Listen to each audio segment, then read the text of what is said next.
Track assign. To project SD card. Nope. Select project. No. Select.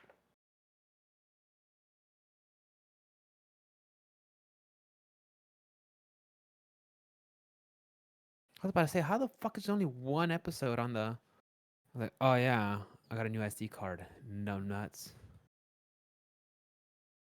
Are you gonna do this on Twitch or we're not doing Twitch? Is it already on? Wait, let me refresh. Options like podcast. I heard about those guys. I heard they take ivermectin.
And we're 2, live.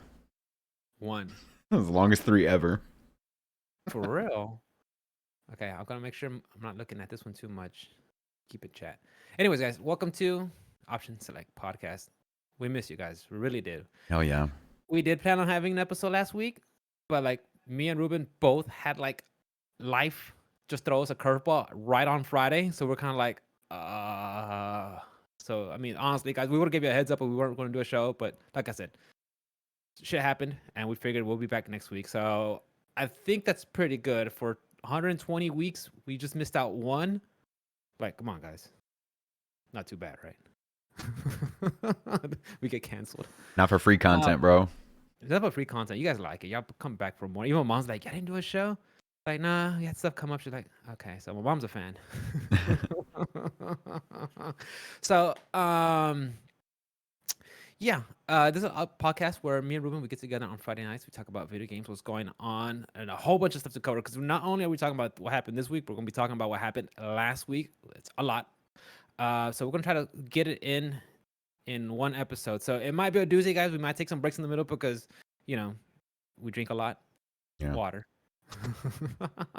And again, guys, like I love doing the podcast, and I prefer to do it in person with Ruben across the room from me. But sometimes where we just can't do that, we just don't have access to, or circumstances happen that beyond our control, and even though it's not across from each other, we try to do it like over Discord, and hopefully you guys can enjoy the experience. Like I said, it's not the best, it's not my preferred method, but we still like doing the show, and we just want to make sure you guys have access to the show some way, shape, fashion, and form. So if you're enjoying us on Twitch, on a podcast, on your way to work, on YouTube, whatever, we really appreciate it. Thank you very much, guys. You are the best.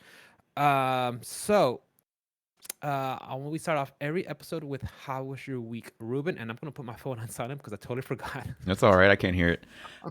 So I'm gonna go ahead and go over the past 2 weeks. Work has been pretty steady and hard.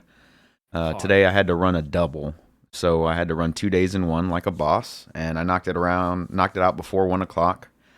So it only added like 2 hours to my Friday. I was able to actually like sit down the day before and like put everything in the order that I needed to. And I had to mix and match. So I was running some Friday, and then I would mix in some Monday, and then go back to Friday again because we're going to be off this upcoming Monday. As far as last Friday is concerned, yeah, I do want to apologize to everybody, but yeah, we did have some life events come up. My girlfriend tested positive for COVID, and it was my turn this week to host the episode, and well, for the episode 120, because as you guys know, we do evens at my house, odds at Rick's house. And I didn't want to risk Rick getting sick. I didn't want to risk his wife getting sick or anybody getting sick. So better off for him not to be here. I've been negative the entire time on COVID, on my COVID test. So I just don't know if I'm a carrier or what. I didn't want to get him sick at his house as well. So I apologize for all that good stuff. But hey, we're still here. We're still doing the damn thing. So work has been pretty steady, pretty hard. They had told me to take off Monday. So I did, and yeah, they said you can take a test today, and you come out negative, you can come back to work. So I did, and went negative, and came back to work, and kept on going, kept on pushing forward. As far as like gaming and stuff this week, past 2 weeks actually, I've been playing a lot of Destiny 2 with the new season. Oh yeah. It's been a blast with the boys. We have crossplay enabled. I've been able to play with Steven, Miles. I've been able to play with Sleps and Spencer and just everybody with all across all platforms. Our clan right now is on the boom. Just like I got at least 30 notifications this week about like new clan members joining and things like that. So it's been Wow. pretty crazy this past like week with the cross save and cross play and all that stuff. So it really does unify, console players and PC players and all that stuff like together. So it's been a very fun experience. There's no noticeable like lag or anything whenever I was playing with Steven, who's playing on like a base PS4, or I'm playing with somebody who is on a PS5, or you don't really notice it too much. So it's been a blast playing that with the boys and trying to get that light level up to Pinnacle, so Pinnacle cap, which is 1330 this season. And then, of course, you can go above that. And so we've been testing out all the new stuff and the new builds and stuff like that and having a blast. As far as other gaming, the only other game I've played in the past 2 weeks has been Ghost of Tsushima. With the new PS5 upgrade, it is wonderful. And I actually hopped into the new Legends mode, which is the online multiplayer, and completed the story chapters of that. I believe there's like 10 or 12 story chapters, and that's been a fun to play experience as well. I've made it to Act 2 of the main campaign, and I'm about to move into the new island. As soon as I made it to the second part of the island, it actually opened up the quest log for the expansion. So I'm gonna check that out before I continue on into the story of Ghost of Tsushima like base game because I've already done that stuff. How do you pronounce the name for that new island? Iki, I think. Iki Iki? Island? Ike? Iki, something like that. I think that's what it's called. Can't really recall at this point, to be honest with you. I don't speak Japanese. But yeah, so I'm gonna hop into that at some point this weekend. I haven't really had too much of a chance to stream because of everything that's been going on, with work and life and things like that. I've been having to pick up the slack, so all that's going on. As far as like watching stuff, I've been watching Ted Lasso as it comes out. There's a new episode that dropped today, so I'm pretty sure me and Alice are gonna watch that after the podcast. She's feeling better, by the way, guys, in case you were wondering. She was very sick the first day and like the second, all the way up to like the third day, and then like fourth day, you see it steadily getting better. She is vaccinated. She is vaccinated, so and as well as me, but still got it. So you're still at risk, boys. But yeah, so we came. What is it? We come from the shadows. What is it? What's that show From the called? shadows. From the Yeah, shadows. from the shadows, or yeah, from the shadows. They're the one that I love that show. Have you been watching that? It comes I don't. out, or the season 3 started. I think so. Yeah, I fucking love that show. I told my kid, like, "Do we have Hulu?" She's like, "I don't think so." Fuck, I would get a temporary pass for Hulu because that series is Oh, legit funny. yeah. What What we we do in do the in the shadows. shadows. What we do in the shadows. Yeah, Right. that series is legit, hands down, effing funny, guys. If you get a chance to watch it, watch it. Yeah. I highly recommend it.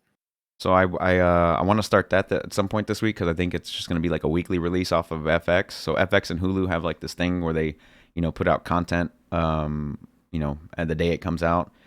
So Nice. I'm very excited to watch that. I think I'm going to end up catching Shang-Chi or something like that, the new Marvel Shang-Chi? movie. Yeah, the new Marvel movie. Probably catch that sometime tomorrow. I'm out. Huh? I said I'm out. You're out. You're out on Marvel. Marvel, I've been out, bro. Um, and I saw another Apple TV show called Morning Show with Jennifer Aniston, Reese Witherspoon, and Steve Carell. It's about the Me Too movement. I finished that season. The second season starts. What is it, like next week or the week after? You had me at Jennifer Aniston And and Reese Reese. Witherspoon. It's a pretty Yeah, good show. that's where you had me. Like, okay, I'm gonna watch it. It's a pretty good show. It's about the Me Too movement, and Steve Carell is like obviously oblivious because he's Believe every the woman. predator.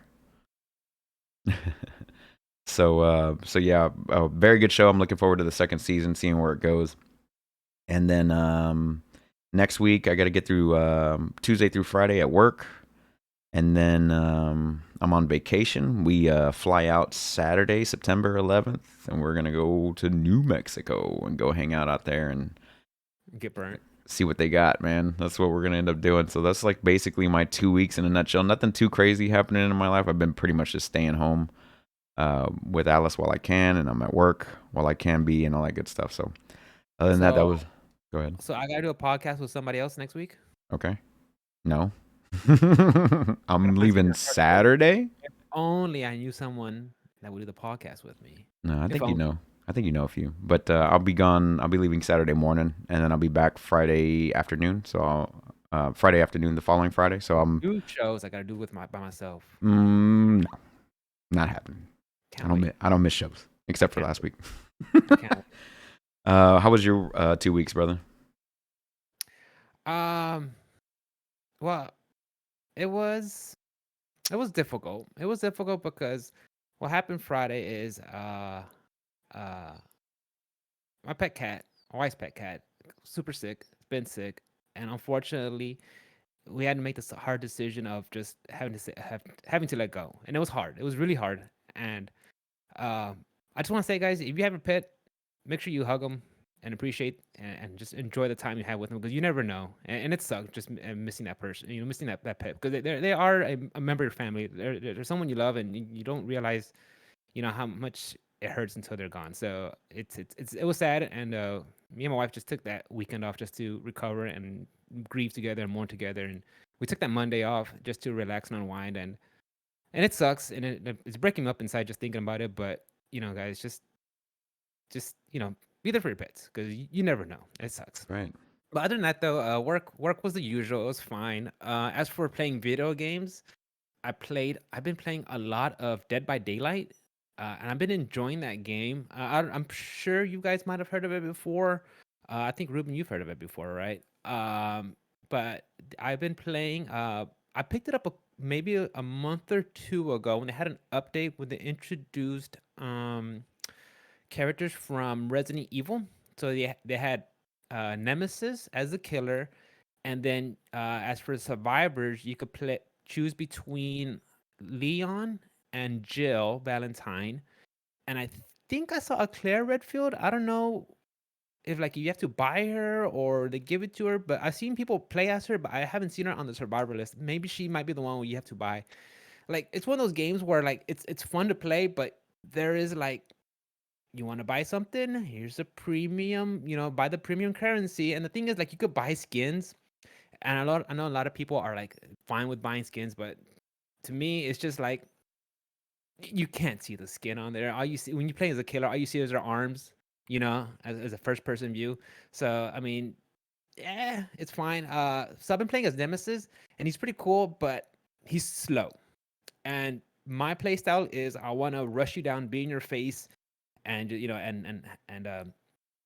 able to just get some strikes in and then hook him. So I've been playing this other character called the Wraith, and what he does is when he has ability where he could cloak, and when he's cloaked, he has a higher move speed. It takes time to cloak, a couple of seconds to activate that ability, and when he's cloaked, he moves a lot faster, and but he cannot attack. He can still interfere with like the environment where he can still like break pallets. He could still open lockers. He could still do other things, actions.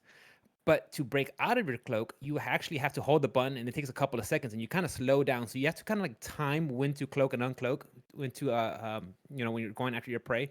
And I like that. I mean, it's pretty basic, but I like playing that mechanic because I like playing the faster characters. So I've been playing a lot of that, and I've been enjoying it. It's a lot of fun. I might try out some other killers, but like the other ones that I like, they're like you have to buy them. It's like, fuck. I was like, well, excuse me. Or if you have 9,000 uh, iridescent shards, you could like buy it with in-game currency. Like 9,000. Fuck, the grind wall is real. It's like, That wow. sounds like a lot.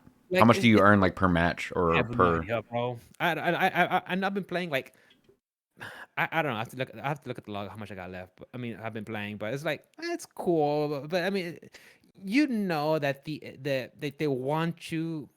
They build the price on the cost of these characters where they want you to like if you want all of them, you're going to have to physically pay money. And it's fine. I don't care. I mean, what can I do about it? I mean, you guys know my stand on microtransactions. I don't like them, but the game is fun and it doesn't like force you to play. It doesn't force you to like buy these new characters. I mean, it's fine. It is like it is. And it's just casual game. It's not like I'm playing it like hardcore or whatever. It's just fun when I get on there. And the thing is, there's like a community with that game.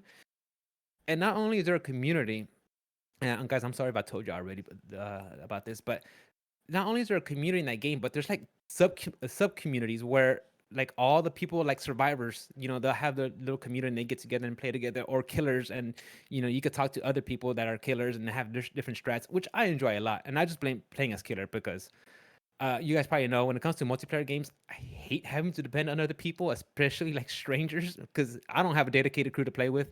So it's like when you're just playing with strangers and they're just like, fuck, nah, I'm good, I'm fine. So I just been playing killer and I enjoy it, and I actually made a couple of friends. Just they'll come in and chit chat with me, and I'm like, oh, that's cool, I appreciate it. And if I have any questions, I'll go to their stream and I just start asking them, and it's real friendly community. I enjoy it. Like I haven't came across any toxicity in that community yet. And I say yet because we know that in the gaming world there's lots of it. Mm-hmm. So, but other than that, though, I mean, playing Dead by Daylight. I did play a little bit of Blasphemous. I enjoyed that. What else did I play? Oh, last Friday night I tried. I downloaded the enhanced edition of Horizon Zero Dawn Oh, for okay. the PS5. It looks pretty good at 60 frames per second. and I also dabbled a little bit on God of War and saw the enhanced version of that on the PS5, which is also looks good. So, and I also downloaded. I'm going to give it another shot. I think it's gonna be my third shot for The Last of Us. We're going to see how that goes. I'm going to like try to play all of these first party PS5 games. I also throw some like negative adjectives in there, but these PS5 games and enjoy it. But we'll see. We'll see. I don't know. I think first one I'm going to do is God of War, since I already have a little bit of like gameplay on that one that I'll figure out and just continue go through with it and wrap it up. And then I'll probably do like Horizon Zero and then maybe Last of Us. And I know you have a copy of Last of Us too, so maybe I'll just steal that next time I come over or something. I don't know, man. I don't know if I want to let you borrow games, bro. You're never gonna play them. No, I'm look, playing. I'm I'll playing give with you you. $30 so I could play the upgraded version after you told me it's for free. Hey, I had a quick question about Horizon Zero Dawn though. What? So, are the load times enhanced, or is it just the frame rate? I feel like the load times are enhanced. They're not like instantaneous, but they're not as fucking Resident Sleeper like on PS4. You know what I'm talking about? Where it feels like you could go make a fresh cup of coffee and then Yeah, come you back, can you can do let it like cool 20 off, push-ups, and and then you're then like, okay, ready. Yeah. So, I how was God of War? I mean, God of War already had pretty quick load times anyway. yeah, the load times were pretty good. When I see 60 frames per second, I was like, Chef's nice. kiss. That's what I like. I like 60 frames per second. That looks good. That looks good. The load times weren't bad. It wasn't enough where like I was like, oh fuck, or because you know how like some load times you're like you go to your phone, you're like, you know what I'm talking Yeah, about? yeah. On this one, I wasn't able to. By the time I looked at the phone, like, oh shit, back in the game. So Nice. that was good. Yeah, yeah. So it wasn't too. The load times weren't that bad. What else did I do? Oh, I watched a nice little anime. I've been watching two animes. Uh, The Promised Neverland. That one's a little outlandish. Michael I, Jackson? Or no. But it's pretty good. I'm enjoying okay. that one. And then another one. It's called Prison School.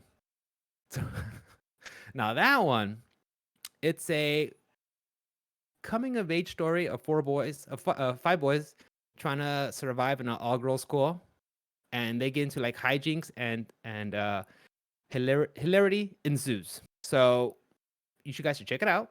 I think you'll like it. And I've been watching that one, but I only watch it like when I'm exercising and stuff because the wife is like, "What are you watching?" I'm like, "Prison School." She's like, "Oh, that one." Yeah.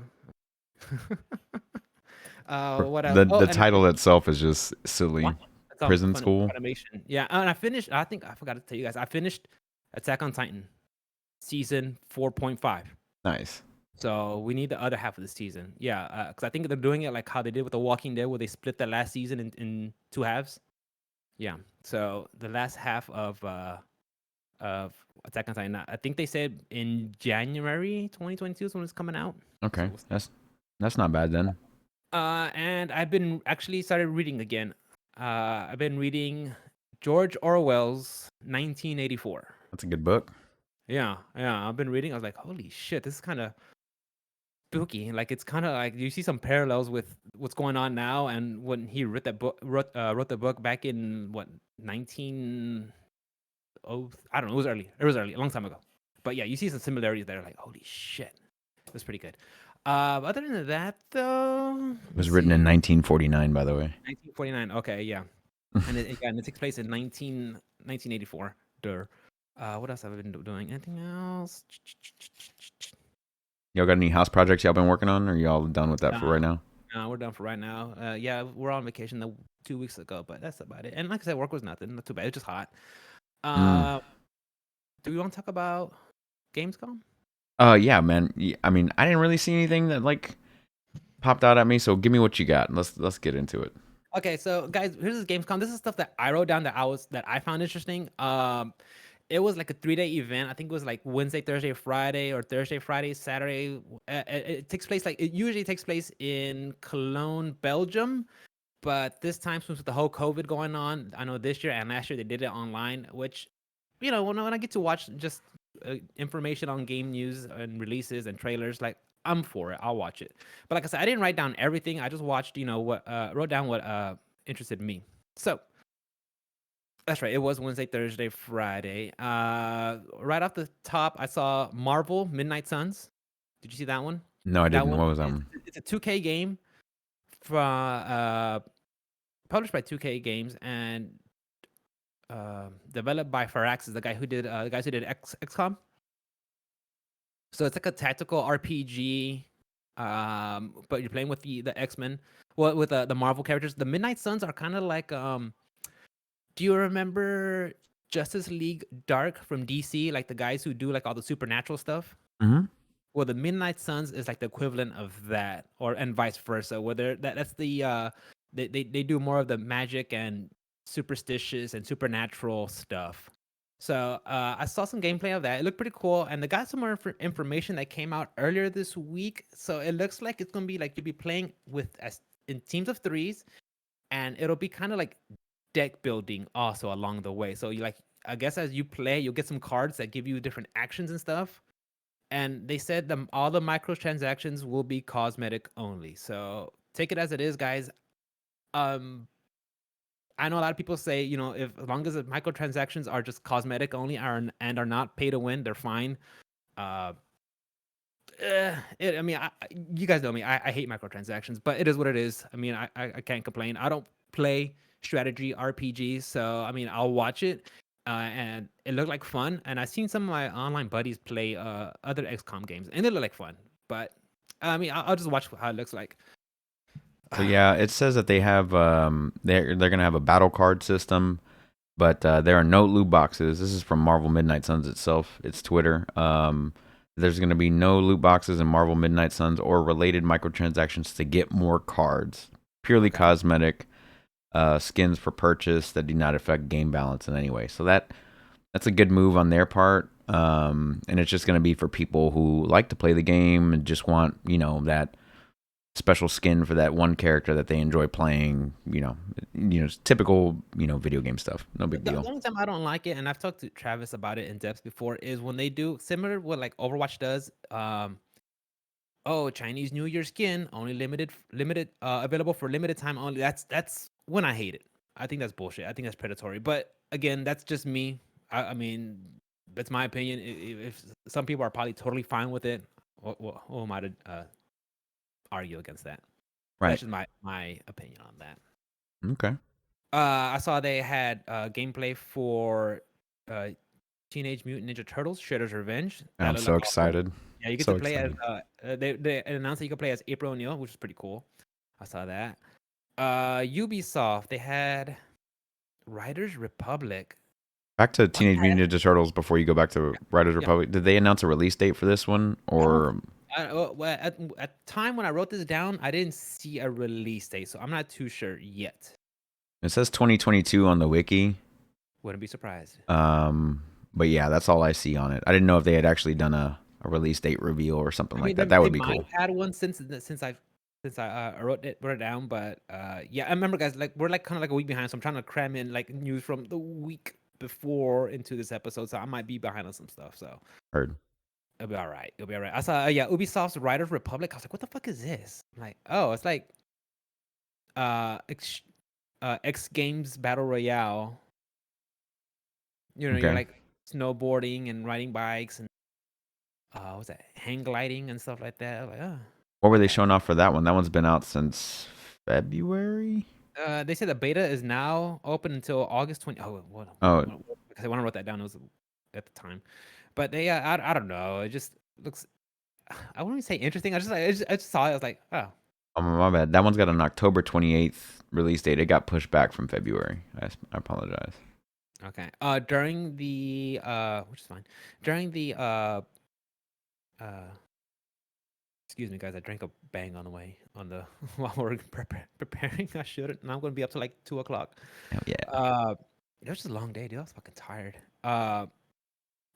During the Gamescom, they had a Game Pass commercial from Xbox that showed Scorn, fall 2021. So hopefully that game will come out because the aesthetics on that reminds me a lot of who's the the genius art director for Aliens is it H.G. Geiger or something like that. J.R. But you know, Geiger. I Geiger, H.I. Geiger. Uh, But you know that style of Aliens, that very elongated skulls and the frilly lines and everything. Like when you see it, you see that style, and that's what I that vibes that I got when I saw Scorn. So I was like, okay, just the aesthetics alone got me sold on this game. So I would like, oh, I'd like to check it out. it's H.R. Geiger. H.R. Geiger. There you go. Yeah, yeah, Yeah. yeah. Yeah, like I said, I get a lot of vibes when I see Scorn, like What of Aliens. what kind of game is that? I have no idea. They Um, mentioned it. I remember they mentioned it like a way back when, like during Xbox, like during their Xbox Series X and S reveal. Like they show like a couple like frames and not frames, but like a title, like a title announcement shot, and I was like, okay, I'm this one is intrigued. actually a first-person horror adventure game. Oh, So I'm gonna assume something like Doom and or like Quake back in the day. But looking at the art on the Xbox website, which is where I'm at right now, the art just gorgeous. yeah, Yeah, very it's very reminiscent. very nice. Very H.R. Geiger, very Yeah. Aliens, Prometheus type Hmm. art here. It looks really good just Yeah. by the screenshots. So yeah, that one Yeah, I looks know good. I was interested on that one too, so I'll check it out. Okay. What else you got Um, on Gamescom? they had some guys. I'm just rattling these off, and I might miss some, so apologize. Okay. Sorry. I saw one for Far Cry 6 Oh with yeah. Giancarlo Esposito. Like I never played a Far Cry game ever, and I'm probably not gonna play this one either. But just knowing, like, like if they make like a movie or like a mini series, just to see what goes on with this with this franchise, like with this arc, I'm like, I'll probably be interested because it looked pretty good. Like, I mean, Giancarlo, he just plays like the most exceptional villains, like in every role he does.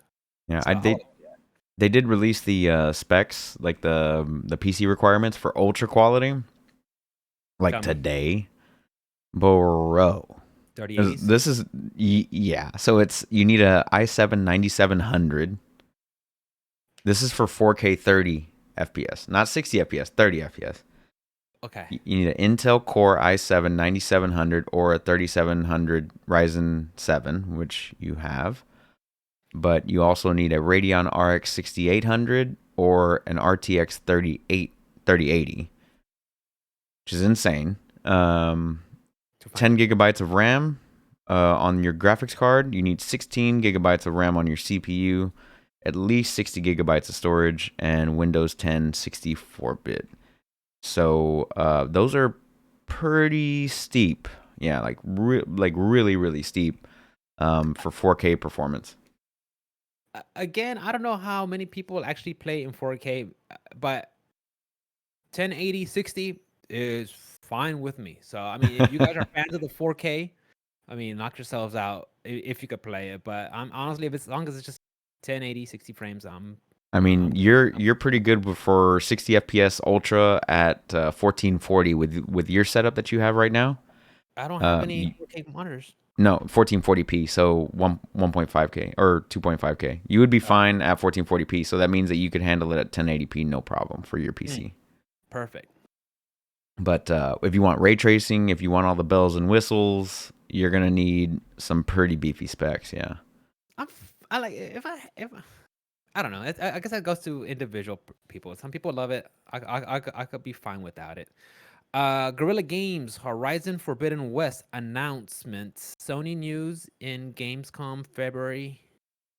More news in the Sony news in February 18th, 2022. That's gonna be the release date, and the yeah, enhanced version is available now. Uh, I'm going to do a little trail here. They said eventually, I think it was earlier, and someone in chat mentioned it that the upgrade for Horizon Zero Dawn would be free. And then I think they said earlier this week that you won't get the upgrade for free if I'm sorry, yeah, like if you get it if they, I think they announced, and I don't have the source in front of me, guys. Sorry, I apologize. But I think they said when Horizon Zero Dawn Forbidden West comes out, you want to upgrade from 4 to 5, PlayStation 4 to 5, it'll be free. But I think recently they just came out saying that is not the case. that's correct. Um, I wish they would have like had more reserve when they said that, because I mean, honestly, I don't care. I dabbled in the game and I'm fine, and I don't, and I have access to the current gen console. But people who were like hoping to like buy it on PS4 and then like maybe down the road get a PS5 and then upgrade it, I'll probably have to buy another copy. I was like, Yeah. ouch, that's kind of a bummer. That would So suck. so from what I can gather, I think Sony had come out and said, or somebody had, like, one of their partners had come out and said that the PS5 shortages are going to continue into 2023 at this point, which is pretty steep.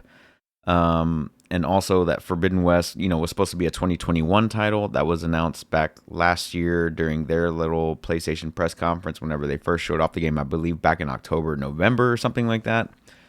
And I had talked with Ian about this. I said it's gonna get delayed. It's not coming out this year. It didn't look ready. And lo and behold, here we are at Gamescom, and it did get delayed until February 2022. That seems more reasonable. It seems like a reasonable goal for them to hit that. And the reason why I had said that it was going to get delayed in general, 6 months ago, whenever I told him this, is because that they're releasing it on two platforms. They're not making two separate copies of the game. They're just releasing it on two separate platforms, previous gen and current gen. And that always comes into performance issues. We see it with, games that make that jump all the time, like Cyberpunk, or name any other game that goes from platform to platform. Now, where Sony's messing up on this is where they have this shortage on consoles, and they're going to continue to have this shortage for an entire other year if that doesn't even get pushed back until 2024. So we're talking about PS5 not getting into every major household for at least 2 to 3 years at this point, right? So they're going to release their games that they can split generation, but what they should be doing is the Xbox route, where, hey, you buy this game on this console, and whenever you upgrade to the new console, then hey, you get your copy of the game upgraded. That smart And delivery, I think it's called.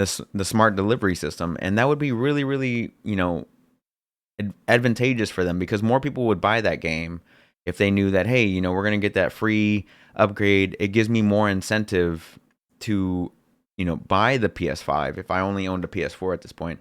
If I buy all my games on PS4 for now, and then, like, hey, maybe next year I can get my hands on that PS5, or for Christmas, or whatever it is, that I can then play the game on that next gen console and get to see what all this next gen hubbub is about. You would think that it would be more of like of a showcase for them, and it would put them. I mean, like, we're already paying more money for PS5 games.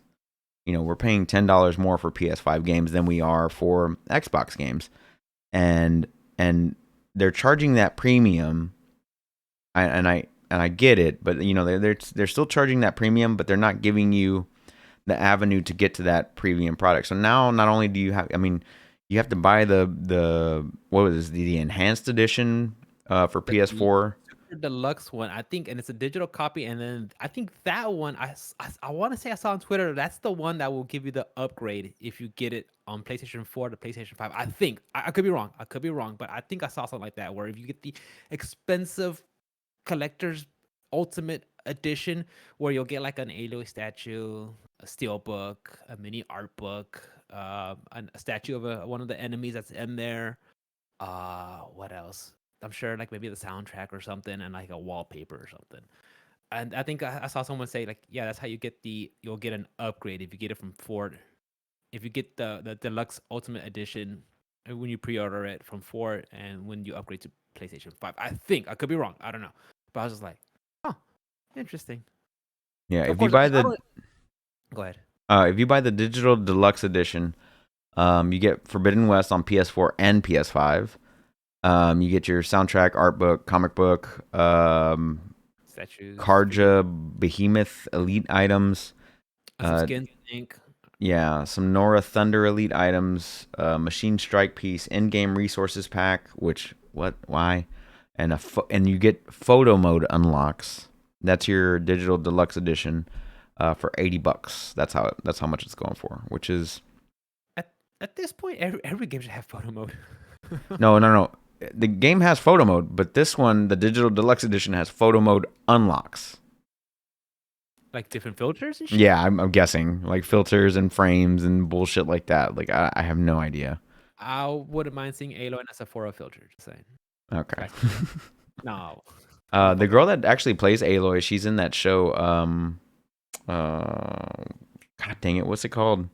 Downtown Abbey. Mythic Quest. She's in that show Mythic Quest that I've been watching on Apple TV Plus. She's one of the Yeah, yeah. characters. Really Yeah. nice. And she looks like her character, dude. I was like, I know Yeah. her voice from somewhere, and I could hear it in my head. Doesn't have the red haired braids. No, she's got like a silver. She got like silver dark hair somehow. I don't know how to explain it. But yeah, that was a bummer that it got pushed back to February, considering how much hype they put around it for this year. But as we all know, with COVID times, Oh, for sure. it had to get pushed back, and hopefully they release a great game that's going to come out on 2 generations of consoles. I just hope it turns out well, because we have games like Ratchet and Clank, we have games like Returnal that just come out on the PS5 and just do really, really well, because all they had to do was focus on that one piece of hardware. They don't have to focus on this 12-year-old hardware and this 2-year-old hardware or a year hardware at this point. You know what I'm saying? Like, they're not focusing on both. They're just focusing on that one thing.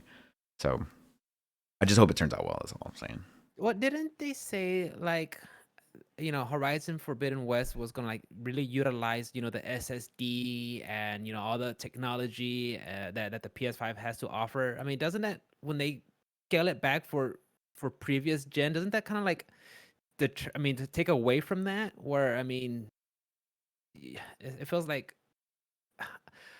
I I mean, I understand the business aspect. You want to sell it and on many consoles as possible, but at the same time, it's like, didn't you talk about? Well, maybe I'm sure the PS5 version will do that. We'll take advantage of all the of the power of the PS5. I just thought it was just kind of weird that they'll frame it that way, because they do have games that do that, like Ratchet and Clank, right? Doesn't that take advantage of everything that I mean? And again, guys, I don't haven't played Ratchet and Clank, but I've seen you play it, and I've seen what it looks like on the PS5 when it's dedicated for that, and looks wonderful. Right. But like, you play a PS4 game that has been upgraded to PS5, you can still notice the difference because it is still last gen technology.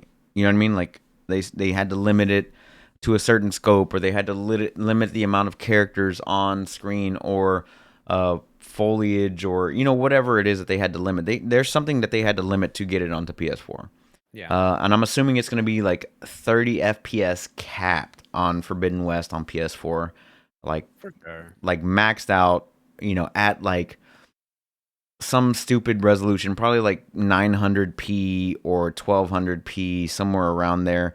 And this is what bothered me about it to begin with. Whenever I found out it was coming to PS4 and PS5, that means that they kept the same exact engine to me. Like, they didn't really do any upgrades.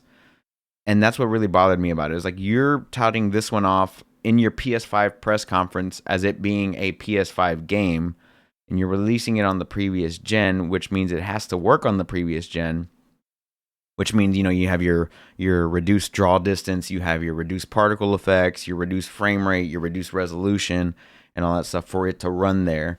And then you're going to have, running on the same engine, the PS5 version, which is going to be 60 FPS at 4K, or whatever it is that you want to call it. Like, I feel like they're limiting themselves on what for Horizon Forbidden West could be, and not utilizing the PS5's full potential, because they do still have to make the game for PS4. That's just the way I feel about it. Maybe they'll prove me wrong. I'm still gonna pick up the game, check it out, see how it goes. But as of right now, it's just kind of like, I'm always iffy on those games, especially a year into the cycle. Oops. You, Yeah. you know what I mean? It's still a year into that cycle on PS5. It's 13 or 11 years into the cycle of the PS4. So, like, they're releasing it on 11-year-old hardware. Like, as we've seen the ups and downs of it. I just hope that they release the best product that they can. I'm not doubting that they will, but I think PlayStation has a certain set of standards, and they need to hit those standards and release the best product they can. That's all I hope that they do. No, and honestly, I mean, all we can do is just speculate. We gotta wait until February rolls around and the game actually comes out and is in our hands. To actually see what it is, and it'll be worth the wait. It probably will be worth the wait. I mean, if knowing how Sony's been doing with the other games, but I mean, to our point, it's just speculation. That's all it is. And guys, take it with a grain of salt because who knows? It could be great or it could be meh. But we'll see. We'll see. We'll see. And that's all we can do. I mean, and it's fun to talk about too. For sure. Uh, I want to talk about Valheim, Hearth and Home. Does it interest you? Yeah, it's about time they fucking put out a major update. Doesn't it come out pretty soon? I think so. I wrote this down 2 weeks ago, so That's it's good. coming out soon, guys. I don't. I know you played it with the boys. I think. Oh Did yeah. you play with the Destiny crew? Part of the Destiny crew. Me and Carlos played. I didn't know Spencer at the time. I didn't know everybody else at the time. Uh huh. But we had a blast playing it. We had our own little server and all that good stuff. Me and Carlos and everybody. But I mean, there was some like drama in that whole group with what we were doing. So yeah, I'm excited for it. I want to see more of what it's gonna bring. It comes out September 16th, so we got 13 days Shit. for that update to come out, and see what it's gonna bring. Like they showcase a couple of things, here and there. You're gonna have more building pieces, food rebalances, things like that. But like we're what almost a year in on Valheim, give or take. It came out February, so let's say 9 months in right now, 8 months, and they're just now releasing their first like full fledged patch. Like everything else has been hot fixes up until this point. They haven't really done like a patch that adds like certain things into the game because there's like multiple biomes that are in the world as you explore that don't actually have anything in them. They exist, but there's no enemies. They're pretty There's big, no resources that you can gather. There's no food that you can gather. There's things like that don't. But I mean, like Minecraft wasn't built in a day either, for and sure. and I understand where Valheim's coming. It's like a 9-person team, and then they got this anime trailer that I saw uh, for Gamescom that I think they started off the show with it, if I'm not mistaken.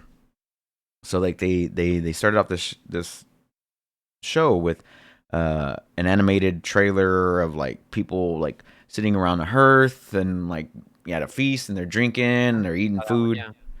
and they show like a bunch of other stuff like the winter and all that, but they didn't actually show any like Gameplay. actual gameplay. And I was like, that's what I want to see. I want to see what they changed and all that stuff. So I'm excited to see what it is. It's a free update. I'm excited to get back in there, but here's the thing: is like when Hearth and Home comes out, from what my understanding is everybody has to start over. So like no matter how many hours and days and whatever you played playing this game, you gotta start fresh, bro. And I hope they don't do that with every major update.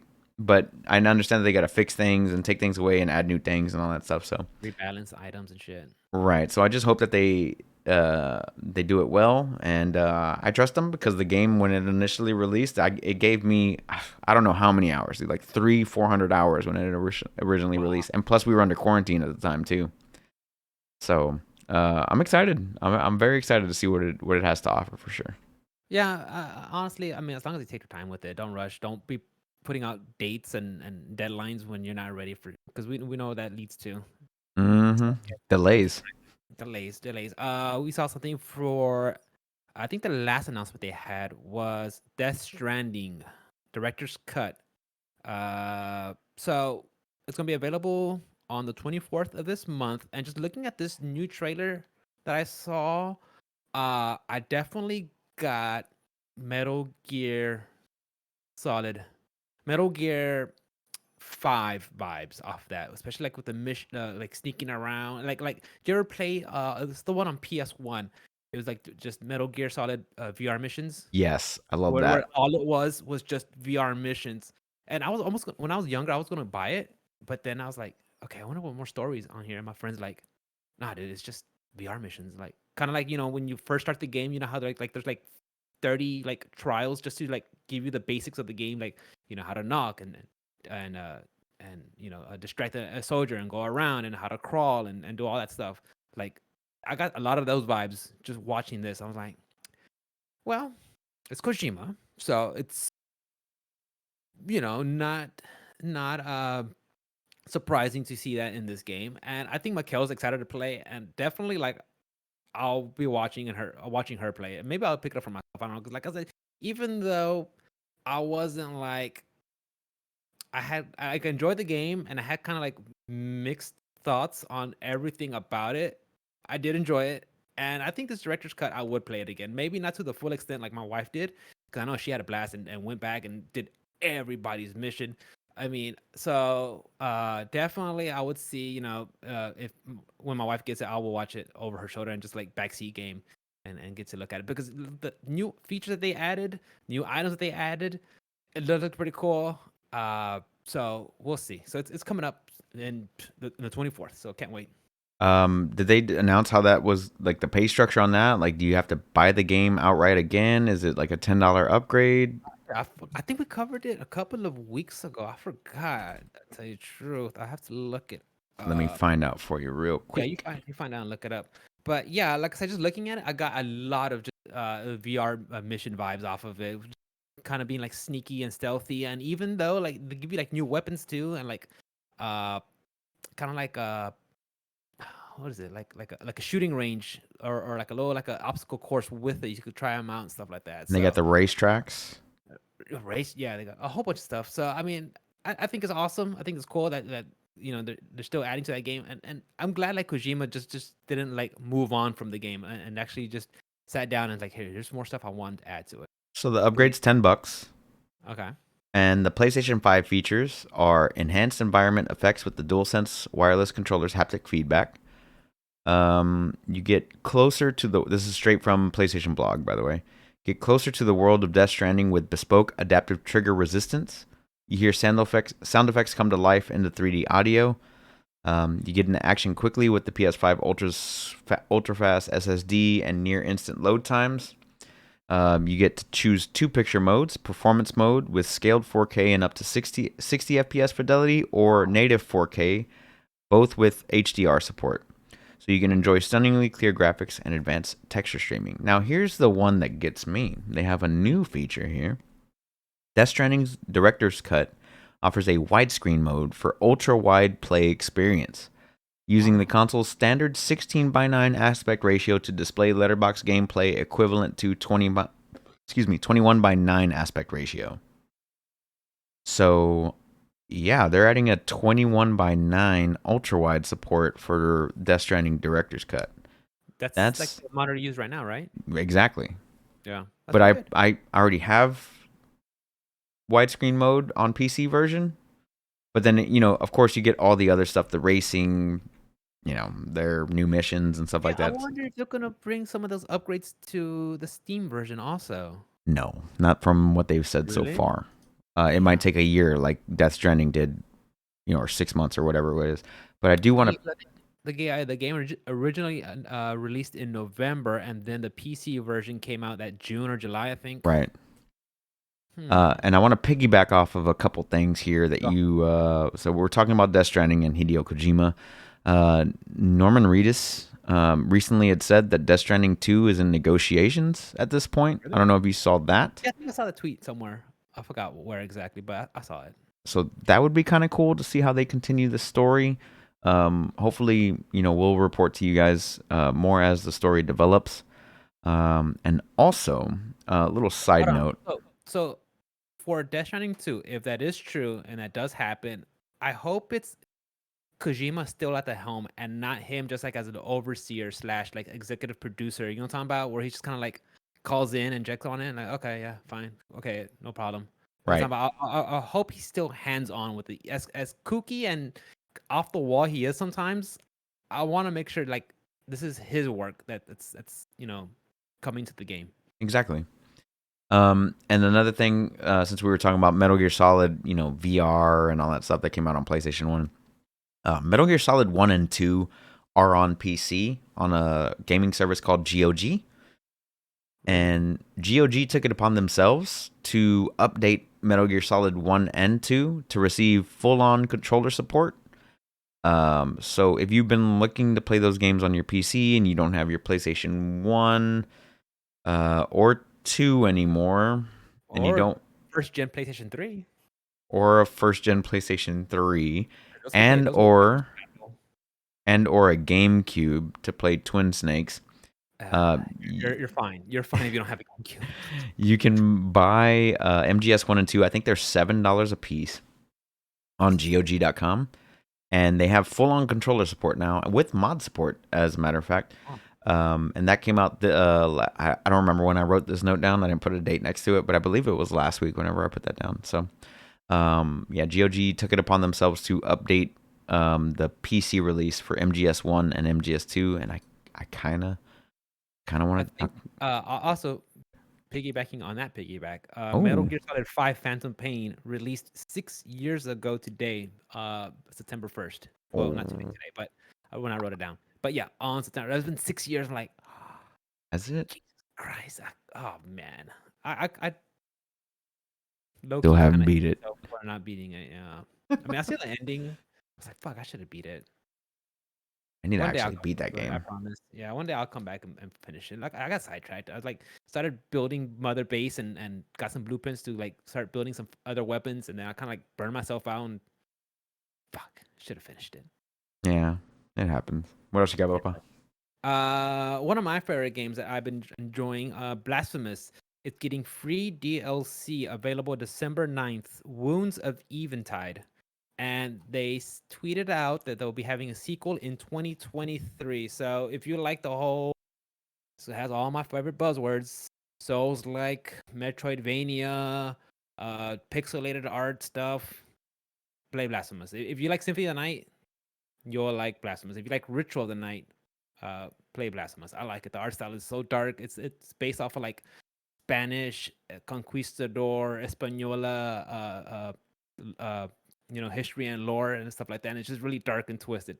So I mean, I enjoyed it. I'm still enjoying it. I've been playing it on. I originally purchased it on my Switch, and I purchased that game again on Steam for my PC. And this one is it's a small developer, and I don't mind buying the game twice if it goes to actually helping the developer like to a small party like that, guys. If it's like to me when I like rebuy a game and it's like, oh, it's the publisher is big conglomerate company X. I'm like, fuck you guys. Nah, yeah, y'all are fine. I'll find another way to play the game or something. But if it's like a small team and like, like Hades, I've purchased that game several times. So like, yeah, I'll definitely buy that game again to support the smaller crew. So yeah, Blasphemous getting some free DLC. Yeah, can't wait. Oh yeah. When does that release? The free DLC, which will be December 9th. This will be the second. The first one was like had like a 5.99 price tag. I could be wrong. It was cheap. It was cheap. That was earlier this year, and this is gonna be the second one, December 9th. Wounds of Eventide. So we'll see what they do. And like, there's the fact they're making a sequel. I'm pretty excited. So I can't wait. Oh yeah, dude, that's dope. That was a Kickstarter game, if I'm not mistaken. It could have been. I'm not too sure. I know Ritual of the Night. That Yeah, one had a Kickstarter, and that one took years to make, but they that was finally a get Kickstarter back in 2017, and it came out in 2019. Yeah, for Blasphemous. yeah, Blasphemous. Nice. Team 17 published it. Nice. 17. Yeah.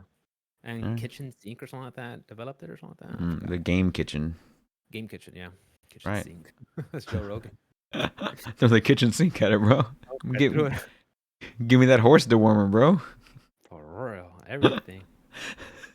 Z-Pack. What Mono. else? What else you Everything, got, dude. Papa? So guys, I think we talked about this last time we were here, guys, together. We talked about how Fortnite basically made imposter mode, Oh yeah, and then so Among Us, the developers, they added a third person VR mode. So they added that, but I don't think they're implementing their game. And they're like, I mean, we just did it just to be like silly and stuff like that. It's nothing serious. And I was according to harddrive.net.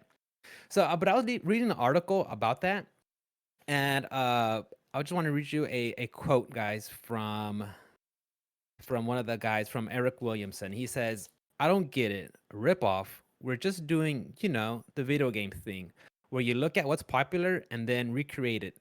that exactly in recreated exactly in your own game, said Fortnite designer director Eric Williamson.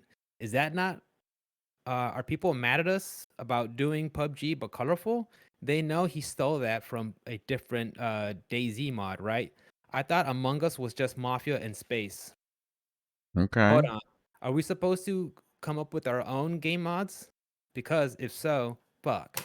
It's like look, I understand, yeah, PUBG, and it was a mod from what you call it, and then Among Us is, Mafia and whatever. But it's like when they made these, it wasn't like a one for one rip off, like it is what they're doing with Imposter. If you look at it, it's like exactly the same. They changed like the map for one thing, like one on the map what they have on the Fortnite Imposters map. They think they changed, like they swapped the kitchen and the or their starboard or whatever. I don't know, but it's just like just being like, oh, we're gonna just straight up take something from something successful and put it directly into our game. It's like that becomes disingenuous. Like you're supposed to be creative, and like I'm not saying it can't be inspired by or something like that, but to just blatantly copy and paste it into your game, that's like,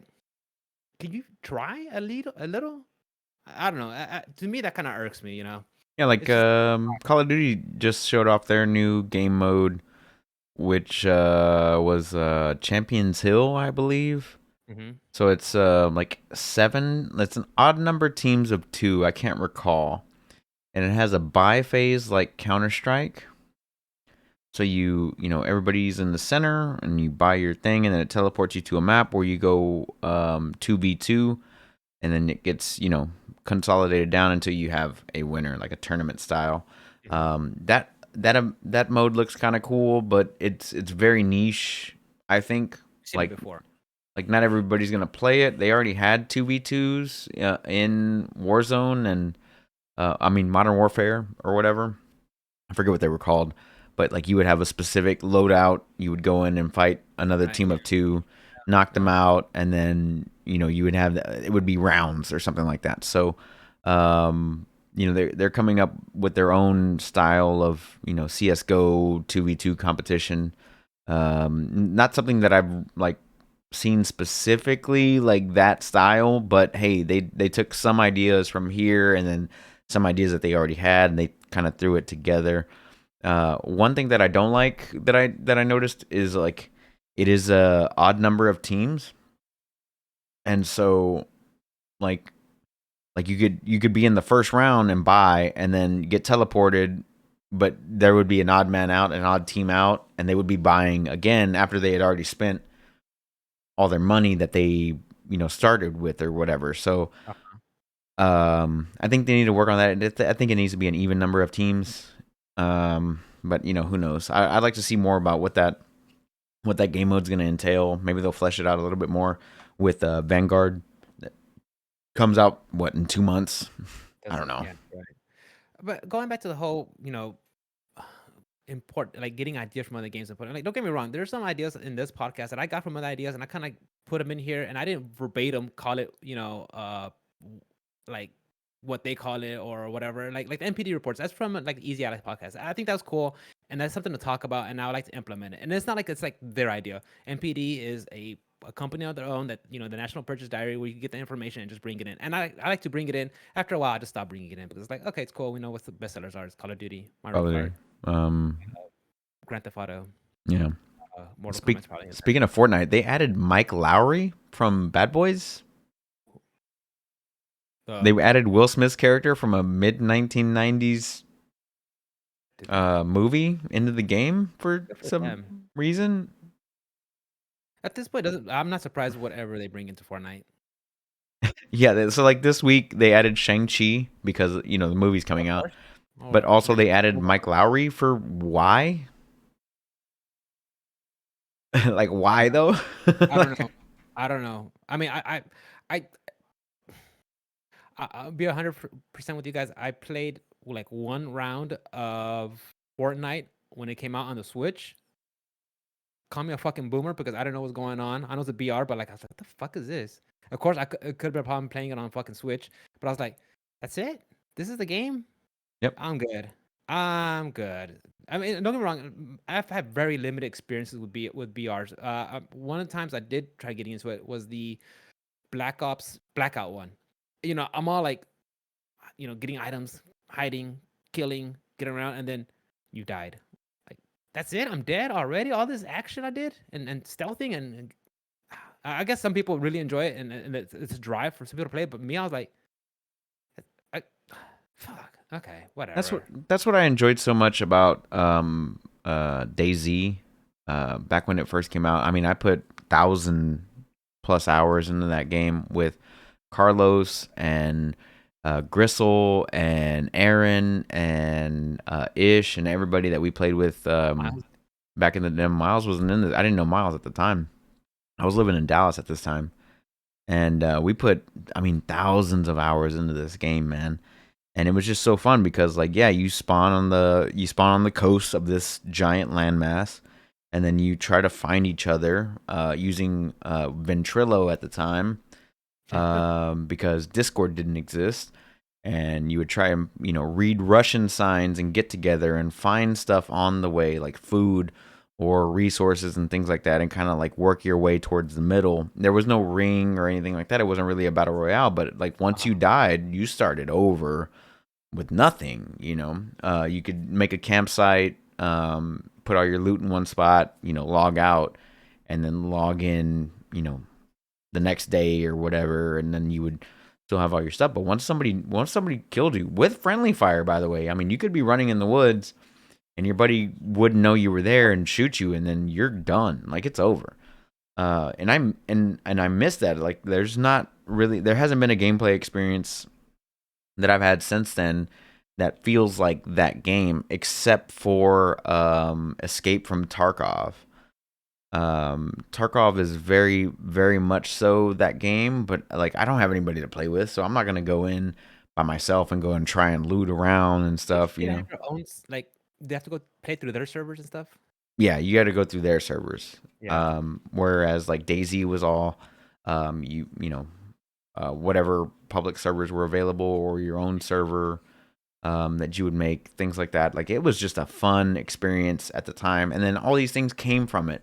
You had PUBG at first, followed by Fortnite piggybacking off of PUBG, and then I think Arma had its own, because DayZ was based off of the Arma 2 engine at the time, and then Arma 3 and all that other stuff. So like everything spawned from that one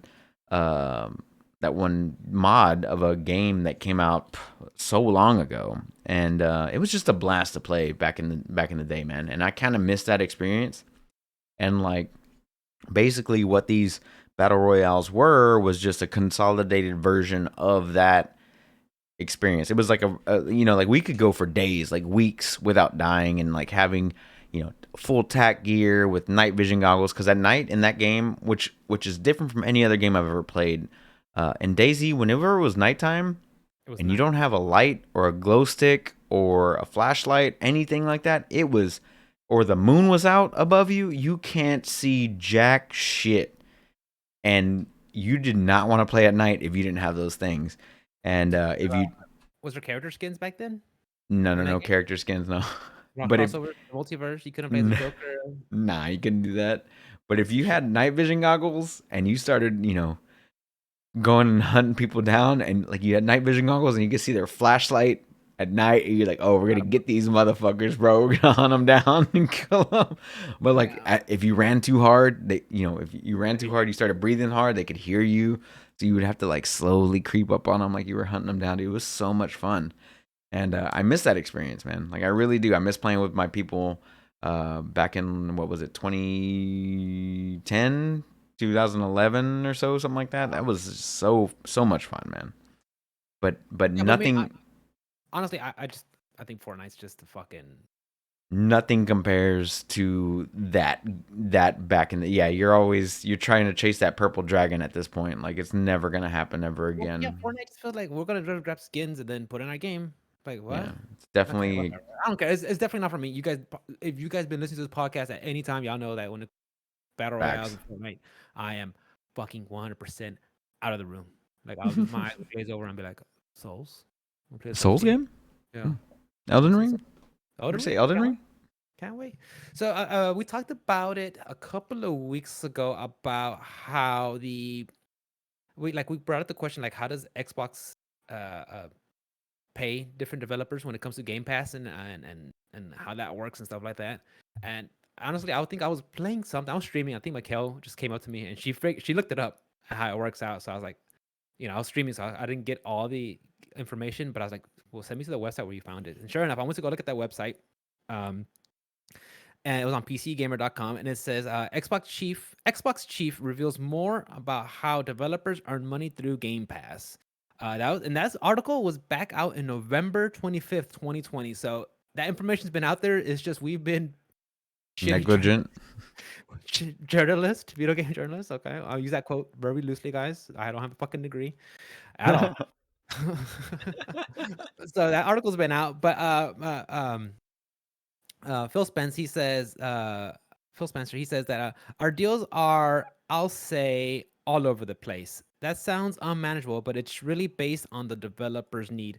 And he went to the whole article and talked about different things, and I'm paraphrasing here, guys. You could go read the article at pcgamer.com. But he was talking about how there's some developers that'll be like, look, we need financial help. If you help us out, we'll push your game on Game Pass. There's some other team that says, look, our game's already out.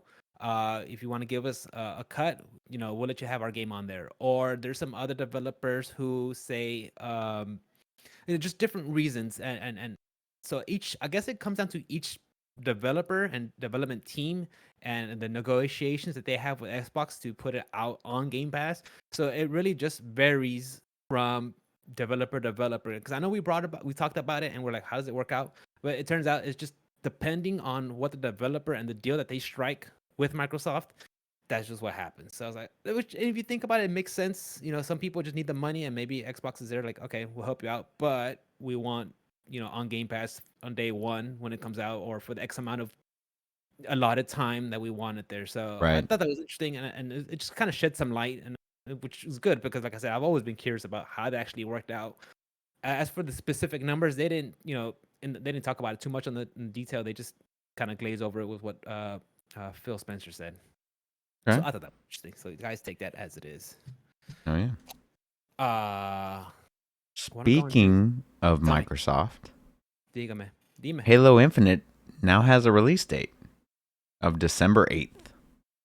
Really? So, yeah, the Infinite campaign and the multiplayer, free to play multiplayer, comes out on December 8th, 2021. So we are just, 3 months and 5 days shy of the new Halo coming out onto PC, Xbox One, Xbox One X, Xbox Series S, and Series X. So for sure, if you are a fan of FPS, you're gonna have a good next couple of months, right? With Call of Duty Vanguard, Halo, with Battlefield 2042. Oh my god, I can't wait. What else? I'm sure there's can you put Far Cry? No, when's Far Cry 6 coming out? Far Cry 6 comes out in October. That's a October. I first mean, person first shooter. person, yeah, I mean, you can put that in there. So if you're a fan of that, you definitely have lots to choose from. Um, Unfortunately, I'm not. So I was like, well, cool. Going back to the whole Microsoft thing though. Yeah. There's been a lot of things circulating where, Starfield and Elder Scrolls 6 are going to be Xbox exclusives. I'm not surprised. And I'm not either. But for some reason, the PlayStation community is. I don't know why. Like, I don't know why because No. because they're mad, and I don't understand why. And Why and I'll you're get mad? and I'll give you my reasons. Tell me. I'll give you my reasons because first of all, PlayStation has exclusives too. They have their own developers. They have their own exclusives. You get 100. you get great games like God of War, Ratchet and Clank, Last of Us, Miles Morales. Spider-Man. You're getting all these great first party titles, and you're gonna get mad because Bethesda got bought out by Microsoft, and they're gonna consolidate that down and only put it on their consoles. Like, you're getting Death Proof next month. and then we'll talk about everything else at this point. Like we'll talk about that, but like Go ahead. no, I was just saying, like, if you're gonna get mad at that, you Can't get can't mad be at that. mad at being a PlayStation uh, Fanboy. person. I own both next gen consoles, just like the same way as you do, because I enjoy all video games, no matter what platform they're on, including PC. Like and you know, I love playing video games, no matter what fucking platform they're on. I'm not gonna be so sold on a specific console just because oh well you know, like that's what I had when I was growing up, so that's all I'm ever gonna fucking play. Because if that was the case, and I wouldn't get to play, if I grew up playing Nintendo, and if I only bought Nintendo, I wouldn't get the great chance to play God of War or Last of Us or Halo or any of these things. You know, you can't pigeonhole yourself with your mindset. You can't just be that one mindset. It's like I grew up playing this, so this is all I'm gonna play. That's bullshit, because there's so many great things that are out there in this world, not even just video games. I'm talking about like music or movies or Oh, something for like that. sure. You never know what you're going to enjoy, and you can't just fucking put yourself down that rabbit hole of only going with that one brand or that one console always just because that's what you know or that's what you grew up playing. You have to expand your horizons, guys. You can't you can't keep doing the same shit over and over. And if you're mad at a business making business decisions, you just can't do that anymore. Um, I don't know what else to tell you. Like, get a PC then and play it on PC. You know, like I wanted to play Death Stranding when it came out, so I bought it on PS5, and lo and behold, later on it comes out on PC. I bought it on PC too because I enjoyed the shit out of the game. If they bring, you know, Days Gone or you know, Final Fantasy 7 remake at some point, you know, then I'll pick it up then. But you can't be mad at the companies for making decisions. Exclusives build reputations for that console.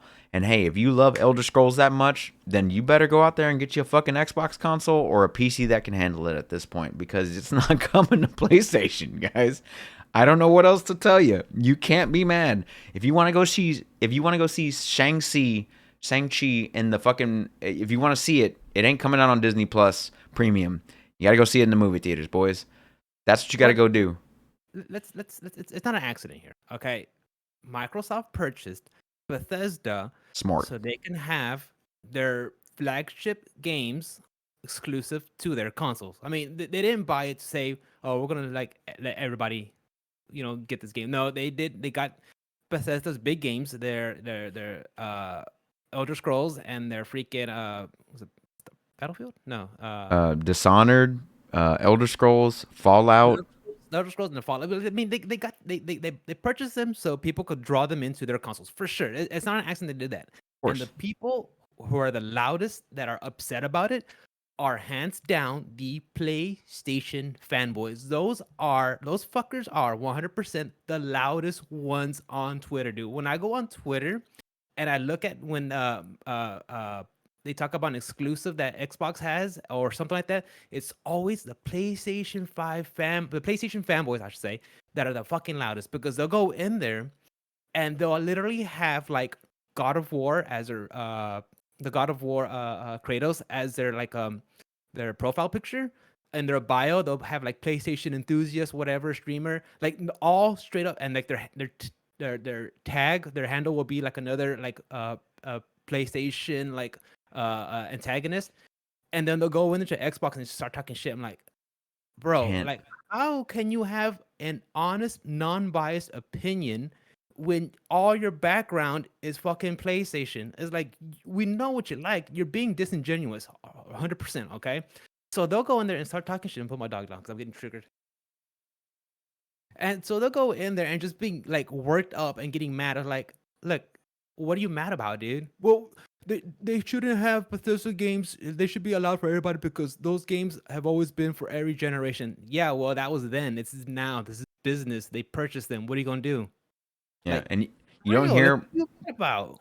you don't hear Microsoft fanboys bitching about God of War or Horizon or Spider-Man or Last of Us or anything like that. Like I get my boys that are upset, like that they're sad that hey, they don't have the opportunity to buy PlayStation or whatever. They don't have the money to do so. And so I get where that aspect comes from. Like they don't have the money to purchase a PlayStation 4 or 5. It doesn't matter. Like they focus all their time and their purchasing power on this one console, and I get that. I get where that's coming from. But times change, people change, developers change hands. It happens nonstop. The one people you don't ever fucking hear shit from is Nintendo players. They never say anything like, we're happy with the new Mario Rabbids from Ubisoft. We're happy with Mario Galaxy or Odyssey or. So at this point, I'm like, I believe. I mean, I like Nintendo, but I'm like 100% convinced that Nintendo like hardcore fan base is like brainwashed. Because here's Nintendo. Hey, remember that port from Wii U? It's coming on Switch. $60. Okay, we'll buy it. We'll buy it. Like what? Mario Party. Well, you know how that one sucked. We're gonna make Mario Party All Stars.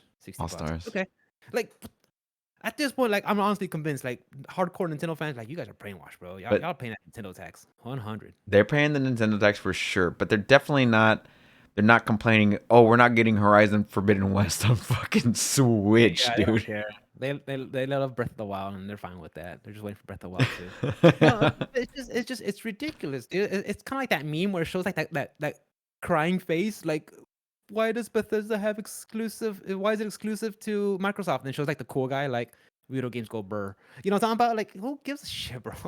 Like, I understand if you're upset. Well, actually, I don't. I don't understand if you're upset. If you're upset, like, bro, go for a walk. Yeah, man. I just don't think that people from PlayStation camp should be upset that Elder Scrolls and Starfield are coming out on Xbox. If you're not buying both consoles at this point to enjoy all the good games that are coming out with this next generation of gaming, then I don't know what you're doing. You're pigeonholing yourself. You're locked into this idea that one console is better than the other when that's not true. Yeah, they pit their specs against each other whenever they first came out, but it doesn't fucking matter.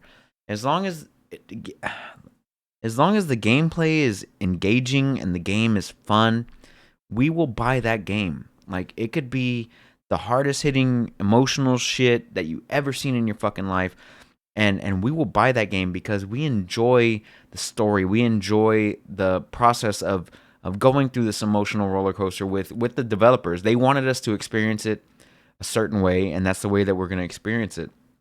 And I just don't see that like only doing that on PlayStation is the way, or only doing that on Xbox is the way, or on PC or whatever. Like I enjoy PC gaming, I enjoy Xbox gaming, I enjoy PlayStation gaming, I enjoy it all, man. I handheld gaming, mobile gaming, I love it all. Give me a story, tell me a good story, entertain me, because nothing entertains me the way that video games does. I used to be very much into music, but I think the same way about music that I think about these consoles. I'm not just gonna think about, oh, I like this one brand of music. That's all I'm gonna stick with. I like classical, I like country, rap, anything, because you can learn something from everybody. For sure. And I think that's the way that people should look at gaming. Granted, that's my opinion. I don't expect everybody to have that opinion. For instance, you don't like BRs. I do. But BRs are they're like a dime a dozen right now. Like you can find them anywhere. It's like fucking pop music. You know what I mean? And I'm not into fucking pop music right now. I'm into fucking punk rock. I want a good, I want a good hitter, bro. I want a good story. I want Last of Us 2 to make me fucking cry or make me feel some kind of way that I haven't felt in a while. That's what I want, dude. Like sometimes I'm drinking, hey, I want to listen to fucking country music because when I'm drinking, country music makes me feel the type of way. That's what I want. Well, You Johnny know, Cash legit for sure. Johnny Cash, bro, Conway Johnny, Twitty up in this motherfucker. Let's yeah, when you go. ask for country music, I'll say Johnny Cash. But like I think that you need to broaden your horizons. No matter what it is in this life, if it's video games, music, movies, any type of culture, art, whatever it is, broaden yourself. Don't Not limit just yourself. a don't limit yourself ever, guys. Like I get it, you bought that console, I get it, but fucking open it up, dude. You can't just be in this hole, in this Yeah. room, in this echo chamber or whatever it is that these guys call it these days. You can't do that anymore, guys. Like this is fucking 2021. We need to come together and also like fucking learn from each other, learn from everybody. And Yeah, for sure, chat. If you guys have any opinions, please feel free to chime in. We'll be like reading them while we're for sure talking. we are. Did you see? Yeah, especially when we're doing it online like this. Um, did you? I saw something. I didn't look too far into it, but I saw something where I think like console gamers are getting mad at PC gamers when it comes to like first person shooters and stuff like that and BRs because the fact that the PC gamers play mouse and keyboard majority, and the console players are stuck to a controller, and they feel like there's a lopsided advantage, perhaps, to that. I mean, I just that's what I saw something along Twitter, but I wasn't too sure. I don't know if you read anything about that or have any 2 cents on that. I would have to disagree with those people. If you're playing on Switch, I understand you're limited to the Switch. Oh But if God, you're yeah. playing on Xbox, any Xbox, or if you're playing on PS5, digital or not digital, you have the ability to play with a keyboard and mouse. You have that ability, especially on Fortnite or Call of Duty, Warzone, or name your fucking game. PlayStation and Xbox have the ability to go keyboard and mouse. That does exist. So if you're mad that you're playing with PC players and they're just owning your shit, then you need to man up, go get you a keyboard and mouse. Hey, guess what? Razer sells one for Xbox specifically that you can sit down with and learn and get on it. But like I agree, it's way more precise. It is way more precise. And it's funny. I'm seeing this as a fighting game player enthusiast, where like there's been chit chats about like, excuse me, should I be playing on pad? Should I be playing on hitbox? Should I be playing on stick? And it always comes down to like when you ask like the top level players, it comes down to what are you comfortable with? That's really it comes down to. I mean, I don't know how it translates one for one to from fighting games to like BRs and first person shooters. But my opinion, I've always been on the camp of what do you feel comfortable? Because me, when I play majority of my fighting games, I'll play on stick. When I play like Guilty Gear or Tekken, I'll play on pad. Just different things, different. I'll play on different formats, Different whatever strokes for different comfortable. folks. Yeah. So I mean, I don't understand the argument where people like I said, I just barely glanced over an article on Twitter about some console players getting upset about the fact that I mean, it could have been the mouse keyboard thing, or it could have been maybe like the aim assist something. I have no idea. Like I said, I should look into it, but I just thought it was interesting. To be honest, man, I played third person shooters or RPGs with the controller, first person with the mouse and keyboard. And now that I've after Smash, I want to play all fighting games on pad. Oh yeah. I just feel more comfortable that way. I've never felt comfortable with the stick in my hands, like ever. Um, but yeah, like everything else, like RTSs or something I sit back on the couch and play, like Ghost of Tsushima.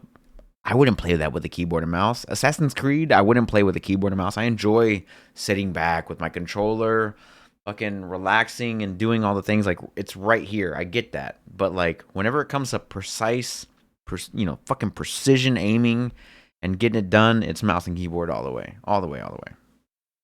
I want to talk about. Okay, this is gonna be like a little bit off video games, but I think it's still interesting. Did you see what you hear about Twitter's super follows? No, go Okay. on. Okay. So Esther Crawford, staff product manager, she said, through super follows, people can set a monthly sub of $2.99, $4.99, or $9.99. So Twitter is a place where people go to have real conversations with others who share their interests. Bullshit. You don't go to fucking Twitter for conversations. And they say, today we're excited to introduce super follows, a new way for people to earn monthly revenue by sharing subscriber only content with their followers on Twitter. So they're fucking putting a paywall on fucking Twitter. It's like, okay, So first of that all, guys, I'm being 100% with you guys. I use Twitter for two things: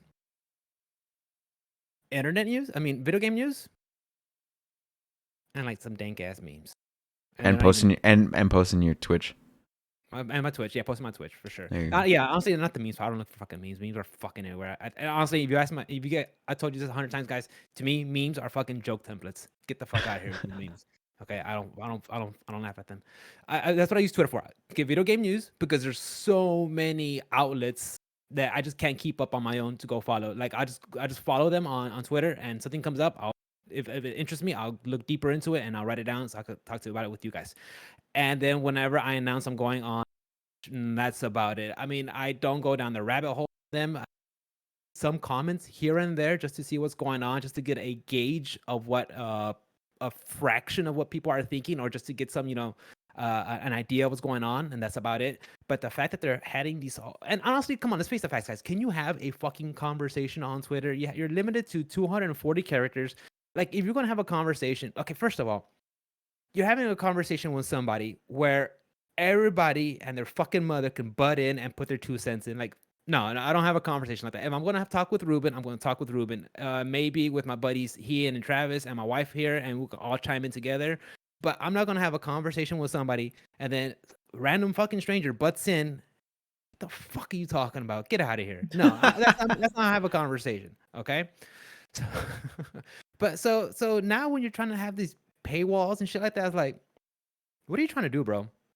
I mean, there's already fucking ads on Twitter. Like, you just want more money? Like, what do you think they're gonna start posting?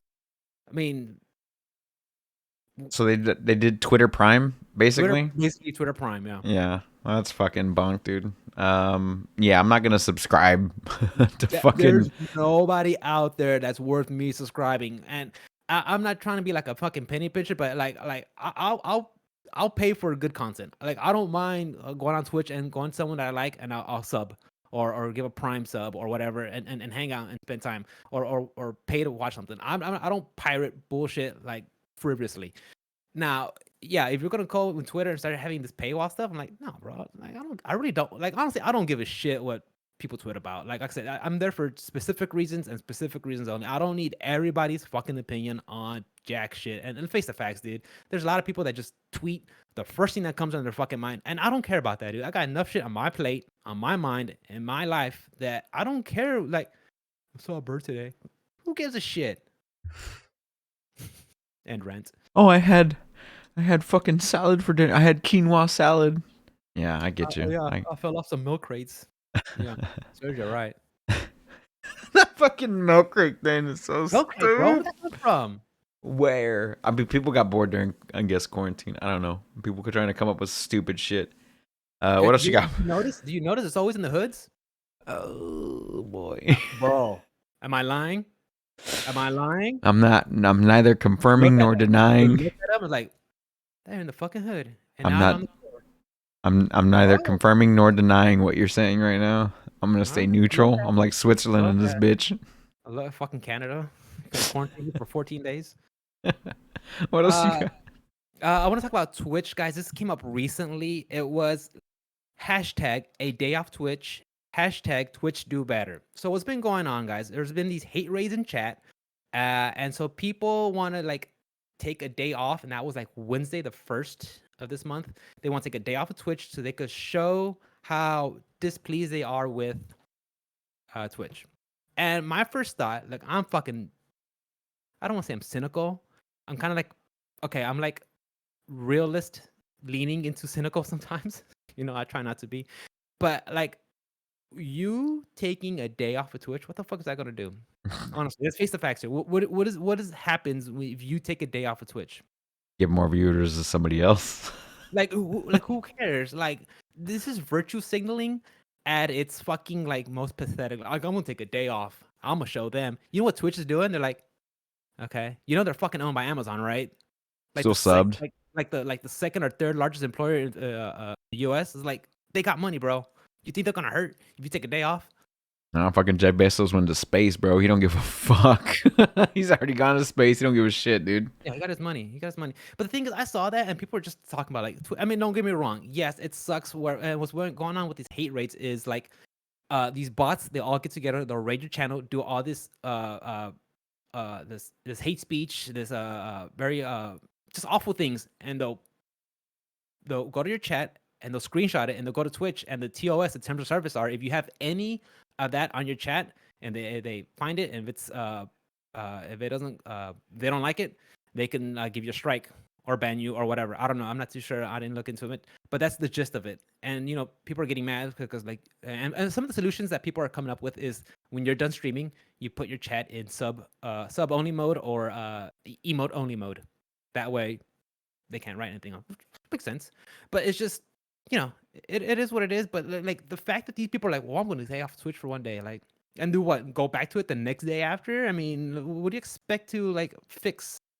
Like, Now you'd have to do like months, years off of Twitch. and the thing is, I forgot his name, but he's the guy who's always like when you go to YouTube and like find like tips on how to improve your Twitch channel. I think his name's something Keller or something like that. Some Right. white dude with the blonde hair kind of stuff. He always Yeah, has I like know who you're talking about.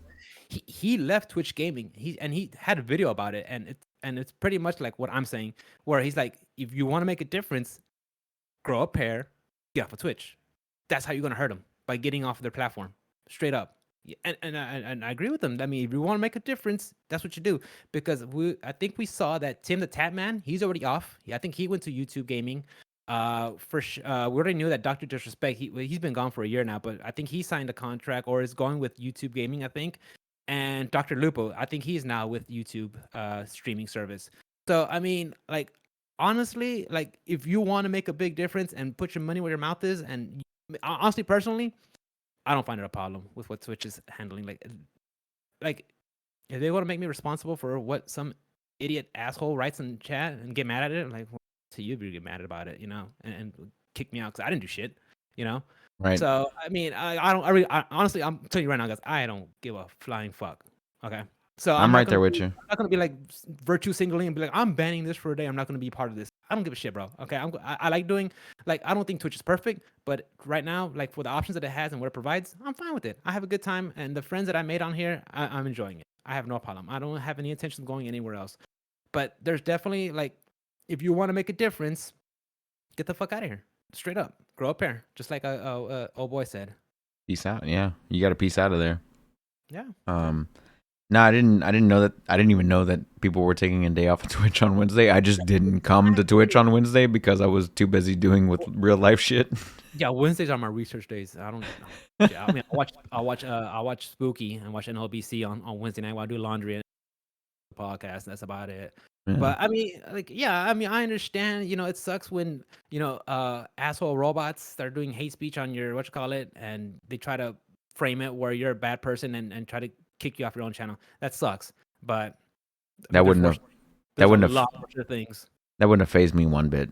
Like I would have been Yeah. like, oh, okay, banned. I mean, and honestly, look, if I'm on Twitch, I'm putting myself out there to whatever. And honestly, I want to say most part, all of the interactions I've had with either people, with chat, with friends that I made has been mostly positive. I mean, I've had maybe one or two just shitty people on there, but that's the fun I had, the good times that I had is way more than the bad. So I mean, it is what it is.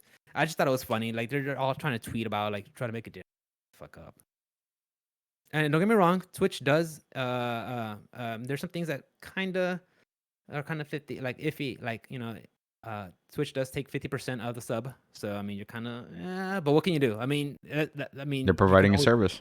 They're providing a service. Yeah, I mean, it takes a lot of power to handle the servers and hack space and make sure everything's up and running. Because if you think about it, this thing is worldwide. Yep, I agree. Yeah. On the lighter side of news, Go ahead. if you want some free games this September and you have a PS Plus membership, you have 3 free games coming to you. Yay. Next, tomorrow? Tomorrow. The September PS Plus games this month are for PS5, you get Overcooked All You Can Eat Edition. And you get, on PS4, you get Hitman 2 and Predator Hunting Grounds, which is basically Dead by Daylight clone. Yeah. So, Day by Daylight's fun, guys. I like honestly like I don't like playing with other people. I just play killer, and I just go around just putting on fucking. I'm liking it. I'm having fun. what else you got, Bubba? I saw this when I shared it with Travis and he on Discord. But Magic the Gathering, they tweeted out, players will be diving into the worlds of Warhammer 40K, Lord of the Rings, Fortnite, and Street Fighter. So I think they're gonna go into these franchises and put them into Magic cards, which I'm like, 40K, whatever. Lord of the Rings, whatever. Fortnite, get the fuck out of here. Street 40K doesn't really match up with Street Magic the Gathering Fighter. at all. I have no idea. I mean, it doesn't match with Street Fighter either. Ooh, But I mean, oh yeah. But now I get to see. Okay, now this is a crossover I could get behind. When I saw Chun Li and Ryu and Kamiya Gao and Fortnite, it's like No, but if I see my magic, I do the Drake meme. Like, okay, I'm in. I'll try them out. Maybe I'll get a couple. I won't like get back into magic like I was like when did Ravnica come out? 2010, 2019, Yeah, 2009. yeah. Chat, let me know when did the first iteration of Ravnica? When did it come out? That's when I started leaving the game. But the fact that they're bringing like some Street Fighter characters over, like I will play the game again, but I'll probably pick up some cards. I'll look around and see like some of my favorites. Like I'll see maybe if they put in like Akuma in there, or He's of gonna be a course Ryu planeswalker. and Guile, or yeah, Evil Ryu. They put him in there. Like maybe I'll pick up some cards, or maybe if they have like a little starter deck with them in there, like why not? I'll put them in there and pick it up and just play, because just because that's like, even though like I don't play Magic, I'm very fond of the game when I did play it, and of course Street Fighter is one of my favorite franchises. So those two making like a crossover, I would definitely like look into it. Maybe just get like a little starter deck and you have two of them, and maybe just play with a friend just to be silly and just be like, okay, my Ryu taps Hadouken, two damage to your whatever it is. Yeah, I think that would be fun just for nostalgia. So That sounds like fun for sure. So they tweeted that out that they get ready to play with type yeah, I thing. don't know when it's coming out, and I don't know if it's gonna be like a special standalone set or what, but they tweeted it out. Like, I saw that like last week or the week before, so hopefully we'll get more information. That'd be dope, dude. I'm down. Like Yeah. that might actually bring me back to Magic a little bit here, because I've been out Okay. of the loop since like 2012, Yeah. 2011. I mean, like I said, I would just play just for what you call it. So What else you got, Papa? I think that's pretty much it on my end. Damn, two Yeah. weeks. All right, I got one more thing for you. Uh, Valve won a lawsuit against Scuff for back buttons on controllers what the fuck? because Really? Scuff had like Uh-huh. a I know. specific like corner market on this thing. But Valve won a lawsuit against them because for one, their Steam controller had back buttons. Also, their new portable has back buttons on it as well. Mm-hmm. And I guess Scuff had taken them to court over this, and they ended up winning the lawsuit. So what this means to me is the fact that gaming companies, i.e., Microsoft, PlayStation, Nintendo, Hori, Mad Cats, I don't know, whatever fucking peripheral company you want to name, they can actually start putting more of these back buttons on their controllers, for us console players that have whatever console, without any repercussions from a lawsuit from Scuff or was it Beaver Customs, something Oh, like okay. that. Okay. So who had back buttons first? Valve? Or No, Scuff? it was definitely Scuff. Scuff had it first. And then what, Valve sued them, or what happened? Wait, sued who and who's winning? In February, Valve was ordered to pay $4 million for infringing on patents held by Scuff Gaming's parent company. Um, and then they took them back. They appealed and took it back to court. But Valve ended up. Oh, I'm sorry. They lost the patent lawsuit. That was back in February. And then they took it back to court again, and they ended up winning. Really? Yeah. So now that they've won the lawsuit, or they won the judgment, not the lawsuit itself, because now they don't have to pay that $4 million. They're able to actually like move forward with more controllers with back buttons and stuff like that. Now, I mean, see, I mean, I'm totally ignorant on the fact I don't design controllers or peripherals for any, these companies. I don't look into it. But I didn't know you could patent like HD rumble or features on the controller. I mean, I figured maybe some proprietary technologies, like maybe like that trigger pull for this for the DualSense 5, maybe something like that. But I figured back pedals was something generic that anybody can just make. So yeah, I mean, if you can, they of course they can patent back buttons because they can also patent game modes. In case you remember from we talked about it a few months ago. Yeah, with the True Interactive, they patented the Nemesis system for Correct. sure, for sure. But I mean, I could see some game systems. I didn't think it would be like actually proprietary like hardware and like. Do you sue somebody for having an L button? Um, no, because it is left. I mean, it is I what mean, I it don't know. is. I don't know. I mean, these are interesting questions. I would have to sit somebody who like knows the business because like, how do you where do you start drawing the lines? You know, it's like I mean, I could see maybe like the touchpad button, but I mean, honestly, it's just a big button in the middle of the screen. Like, I don't Right. know. It's interesting. But Worm in our chat right now, he is correct. They were patenting the buttons on the back. Like they actually had like little tiny buttons that were maybe like a quarter inch in diameter on the back, which is why the Xbox Elite controller had paddles. But then Scuff came out with their own paddle version of the controller and things like that. And I don't know if you would consider the PS4 attachment at some point. I don't know if you would consider that like a paddle. I would. But yeah, like they had this whole like lawsuit going on from February of what was it, last year, 2020, all the Yeah. way up until like they were ordered to pay like $4 million, and then like they appealed, and then it went to like a higher court Yeah. type deal, and then Yeah. eventually Valve ended up winning out. So basically, what it means is for peripheral developers is that they can actually move forward with developing different controllers and with more Controller. configurations and things like that. So Yeah. Yeah, yeah, looking at chat, looking at wormhole. Yeah, I think you're right. You could pan everything. It just doesn't depends on whether it holds up or not. So, yeah, I mean, but yeah, you're right. I mean, if more third party developers, peripheral developers can, add more bells and whistles to the controllers, the better. I mean, I remember when I was younger and my mom got me and my brother a 64 and we had like the one Nintendo controller and then the other one was like a shitty ass Mad Cats when Mad Cats was like complete fucking shit. Nice. That one would fall apart. It Yeah. wasn't until Mark Julio sat down with Mad Cats and be like, look, this is how you make a good fighting stick. And after then, Mad Cats actually got legit. Right. They actually had like good fighting sticks. That was awesome.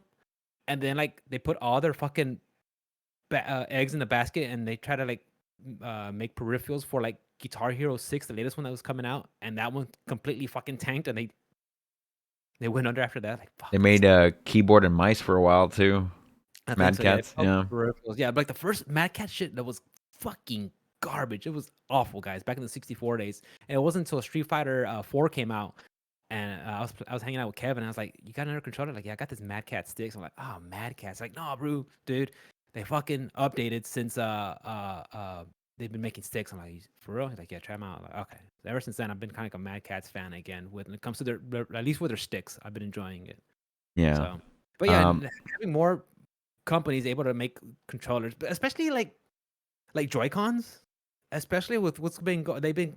Uh, I've had this problem once with my original set of Joy Cons, my gray ones, where I have Joy-Con drift, but I actually put some of that what that electric was it like electric grease Electric. spray Yeah. The spray. lubricator or Electric whatever. diode Yeah, spray. yeah, I put some of that in there, and I've had zero problems, issues with that ever again. I mean, I know some of the people just get it all the time, but having other companies able to step in and like, this is what we're gonna use these parts and different kind of contacts, and maybe it'll be better. That's better for the consumer for sure, because I know like those Joy Cons, you're gonna pay the Nintendo tax when it comes to buying a new one. I mean, I think a set of those costs like what, $70, as much as a freaking Pro controller. Yeah. 70, $80. Yeah. For Yeah, two. yeah. And I always find it weird when people are like, yeah, I bought out every color. I'm like, Mm. I just don't buy every even know one color. of those people. You bought me my green ones, and I fucking those haven't left my Switch ever since you got them for me. I got two So pairs of Joy Cons, the base ones that came in and the red and blue ones, only because I wanted to play like Mario Party when it came out for everybody. Yeah, oh yeah. What else you got about that's it? I think that's about it on my part, guys. Yeah. All right. I don't actually have anything else for this week, and we were able to cram 2 weeks into an hour and 50 minutes. So, where can we find you, Rick? Guys, you can catch me right down here at OS_Rick with the one I love streaming Monday, Tuesdays, and Thursdays. I've been playing Dead by Daylight, some Blasphemous. I'm threatening to play a PlayStation game, but guys, like, I want to play a PlayStation game. but it's like man, I'm so hesitant, man. I know people tell me these games are great, but it's like, fuck. Guilty Gear. What else I've been playing, guys?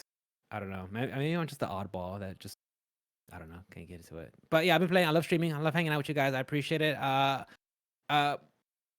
again, guys, we apologize for not being available last week. Wish we could have told y'all ahead of time saying, hey, be available. But I mean, sometimes life throws you a curveball and it sucks. But I'm glad you guys are here with us today and enjoying us. I really appreciate it. I mean, honestly, I thought this. I'm not the biggest fan of this format, doing it live, but you know, it's not too bad. I mean, we still get to have a conversation and I get to engage in chat, which is I enjoy also. It's not that bad. It's actually fun. I like it. So I mean, yeah, guys, catch me there. Like I said, I play anything and everything, and catch me on streams. It's always a blast. Like I said, I love playing video games, but when I get to stream and share it and hang out with you guys at the same time, it just makes it that much more better and fun. And honestly, you guys are great. We love doing the podcast, but knowing you guys are here makes it that much better. And Damn right. just make sure you guys take care of yourselves. I mean, y'all's health is in your hands. Y'all know what to do. Take care of yourselves. Just do right. Just do right, guys. Right.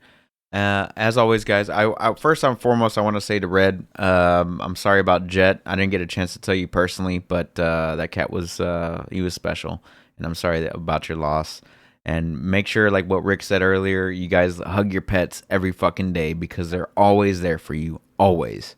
No matter what you're going through, no matter what's happening in your life, they're always there, day in, day out. They don't give a fuck about any of that shit. So hug your pets, love them like there's no tomorrow.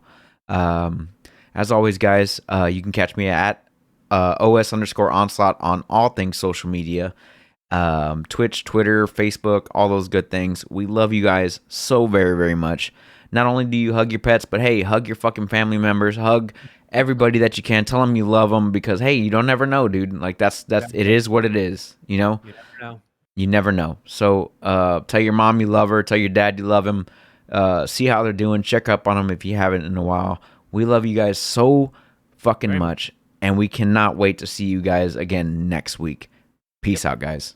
Bye, guys. Love you. Bye.